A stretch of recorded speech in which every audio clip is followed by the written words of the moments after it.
இப்போ அடுத்த டிரான்சாக்ஷன் பார்ப்போம். Deposited cash into bank. Deposit cash into bank அப்படின்னா ப்ரொப்ரேட்டர் என்ன பண்ணுறது, தான் கிட்ட வச்சிருக்க கேஷை வந்து பேங்க்கில் போடுறாரு. ஸோ இது வந்து பார்த்தீங்க அப்படின்னா ஒரு கான்ட்ரா என்ட்ரியாக போடணும். ஸோ கான்ட்ரா வவுச்சர் எப்படி போடுறதுங்க நம்ம பார்க்கலாம் டேலி பிரைமில்.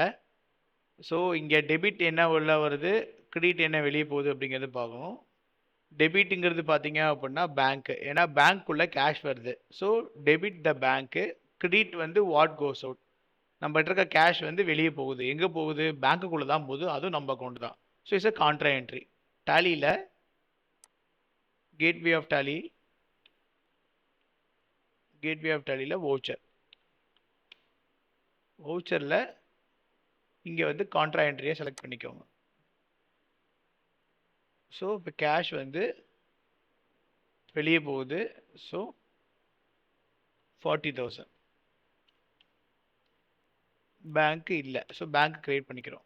ஆல்டிசி கொடுத்து லெஜரில் பேங்க் அக்கௌண்ட், எக்ஸாம்பிளுக்கு கேவிபின்னு ஒரு சாம்பிளுக்கு போடுறோம். ஸோ பேங்க் அக்கௌண்ட் செலக்ட் பண்ணிக்கோங்க. Sub ledger under. So 40,000 being bank, sorry, being cash deposited into the bank.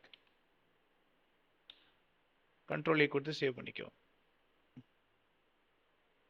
இப்போ அடுத்த டிரான்சாக்ஷன் பார்ப்போம்.